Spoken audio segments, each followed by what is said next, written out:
Selamat mendengarkan podcast ini. Shalom Bapak Ibu dan saudara-saudari yang terkasih di dalam Tuhan. Kebenaran saat ini berjudul menjadi kekasih Tuhan. Kita harus bertumbuh ya Bapak Ibu dalam pengertian akan kebenaran ya. Jadi Bapak Ibu dan saya harus bertumbuh dalam pengalaman berjalan dengan Tuhan sampai akhirnya kita mengerti dan menghayati bahwa satu-satunya kebutuhan kita hanyalah Tuhan. Makna yang terkandung di balik kalimat ini bahwa satu-satunya kebutuhan kita adalah Tuhan jauh dari dugaan banyak orang, termasuk sebagian kita. Ternyata tidak mudah untuk mempercayai bahwa Allah itu adalah Allah yang hidup. Pada waktu seseorang ada di dalam keadaan krisis atau berada di dalam satu keadaan yang ia berada di ujung maut ya, pada waktu itulah ia bisa menghayati dengan benar, dengan utuh bahwa kebutuhan kita itu hanya Tuhan saja. Tetapi seharusnya kita jangan menunggu ada di dalam situasi krisis seperti itu. Kita tidak bisa menunggu dalam situasi kritis baru kita bisa mulai menghayatinya. Itu berarti tidak proporsional dan tidak natural. Mestinya justru ketika Bapak Ibu dan saya tidak dalam keadaan bahaya, tidak dalam keadaan terancam, tidak dalam keadaan kritis dan tidak krisis, Bapak Ibu dan saya sudah bisa mengatakan bahwa hanya Engkau yang kuperlukan Tuhan ya. Kegagalan hidup seperti kegagalan dalam studi, rumah tangga, karier, ya kita mengalami sakit dalam kemiskinan, seakan-akan membuat langit hidup kita rubuh. Dan biasanya kita lebih menghayati bahwa Allah itu hidup. Ya, hanya Dialah kebutuhan kita. Sejatinya kita harus berani berkomitmen bahwa yang kita butuhkan itu hanya Tuhan saja. Di sini kita baru bisa memuja Tuhan dengan benar. Jikalau hal ini ditujukan kepada Tuhan. Kita beruntung sekali karena kita akan menjadi kekasih Tuhan. Bapak orang percaya, yaitu Abraham, ketika diperintahkan menyembelih anak satu-satunya, yaitu anak kesayangannya, dia melakukan demi siapa? Dia melakukan demi Allah ya. Hal ini mengisyaratkan bahwa tidak ada yang lebih berharga di dalam hidup Abraham selain Tuhan sendiri. Bapak Ibu yang dikasihi Tuhan, ketaatan Tuhan Yesus sampai mati di kayu salib juga menunjukkan tidak ada yang lebih berharga dari dirinya selain Allah Bapa. Ada banyak tokoh iman dalam Alkitab yang menjadi kekasih Tuhan seperti Ayub, Nuh, Yusuf, Daniel, dan Daud. Orang-orang percaya di abad mula-mula juga kekasih Tuhan yang rela menderita demi imannya. Sehingga Tuhan Yesus berkata kepada Saulus, Saulus, Saulus, mengapa engkau aniaya aku? Jadi kalau saat ini kita mau mengambil keputusan untuk berkomitmen menjadikan Tuhan itu satu-satunya yang kita butuhkan, kita akan diajar Tuhan dalam banyak hal. Dan kita akan benar-benar diistimewakan Tuhan. Tetapi di sisi lain, iblis akan menyerang habis-habisan. Iblis tidak takut orang menjadi Kristen. Iblis tidak takut orang menjadi aktivis. Iblis tidak takut orang menjadi pendeta, menjadi ketua sinode, menjadi ketua STTE. Tetapi iblis tidak mau kita menjadi kekasih Tuhan. Maka iblis akan berusaha menggunakan segala cara untuk merusak pikiran, merusak hati, merusak kehidupan Bapak Ibu dan saya dengan segala cara agar kita tidak menjadi kekasih Tuhan. Tetapi kalau kita berkomitmen lebih teguh lagi, pencobaan serangan iblis tidak akan membuat Bapak Ibu dan saya jatuh. Sebaliknya, membuat kita naik. Jadi hal ini tergantung niat dan tekad Bapak Ibu dan saya.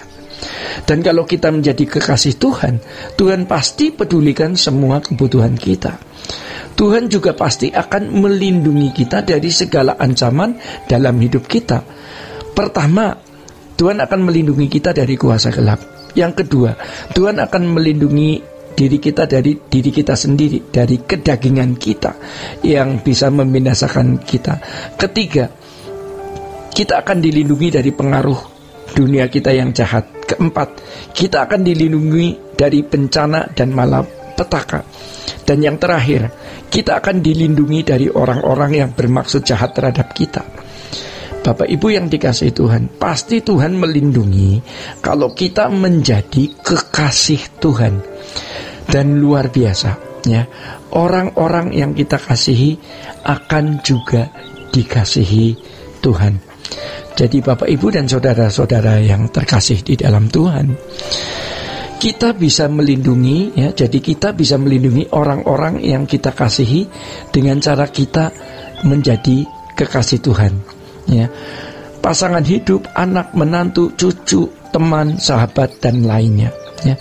Mari kita berlomba untuk ini, seperti ayat di firman Tuhan di dalam Mazmur 42 ayat 5. Inilah yang hendak ku ingat sementara jiwaku gundah gulana, bagaimana aku berjalan maju dalam kepadatan manusia, mendahului mereka melangkah ke rumah Allah dengan suara sorak-sorai dan nyanyian syukur dalam keramaian orang-orang yang mengadakan perayaan.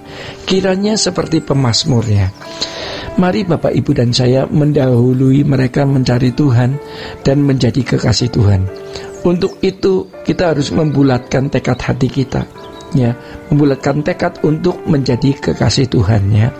Harga untuk menjadi kekasih Tuhan adalah kita tidak boleh memiliki kekasih lain, ya. Kalau dalam kehidupan bangsa Israel di Perjanjian Lama, firman mengatakan jangan ada padamu Allah lain di hadapanku, itu cukup dengan mereka tidak menyembah dewa-dewa, ya, tidak menyembah berhala-hala yang disembah oleh orang-orang Kanaan. Tetapi bagi kita orang percaya, tidak cukup kalau hanya tidak kedukun, ya, tidak punya jimat, tidak menyembah dewa dan ilah lain. Kita harus menanggalkan semua keterikatan kita, ya, kepada apapun dan siapapun. Ini jadi tidak wajar, jadi aneh, atau dianggap berlebihan. Tetapi memang tidak bisa tidak, harus seperti ini, ya. Kita perjuangkan ini. Kalau saat ini kita masih memiliki ketertarikan kepada sesuatu dan ikatan kepada sesuatu, ya. Tetapi sekarang kita memilih menjadikan Tuhan Allah Bapa kita sebagai kekasih kita satu-satunya, one and only, ya. Jadi kalau kita percaya Allah itu nyata, Allah itu hidup dan ada, maka Ia memiliki perasaan dan dapat merasakan apakah kita serius mengasihinya atau tidak. Maka kita harus memacu diri kita masing-masing untuk menjadi kekasih Tuhan, memacu dan mengarahkan hati kita untuk menjadi kekasih Tuhan. Pasti Tuhan akan mengabulkan permintaan kita untuk menjadi kekasih Tuhan. Mengapa? Karena memang Allah menghendaki demikian. Jadi tidak ada hal yang lebih mulia, lebih agung, lebih terhormat daripada menjadi kekasih Tuhan. Jadi kalau kita masih memiliki jantung yang berdetak, nadi yang berdenyut, kita memiliki nafas kehidupan, berarti Tuhan masih memberikan kita waktu. Tuhan membuka tangannya untuk menyambut kita sebagai kekasihnya. Itu adalah kehormatan. Dan kalau kita menyambut tangan Tuhan, kita akan memegang tangan Tuhan selamanya, sambil kita berjanji untuk hidup tidak bercacat, tidak bercela, tidak mengingini apapun dan siapapun. Jangan terlambat, ya. Jangan sampai Bapak Ibu dan saya terlambat. Baik Bapak Ibu dan saudara-saudara yang terkasih di dalam Tuhan, demikian kebenaran saat ini. Sola Gracia.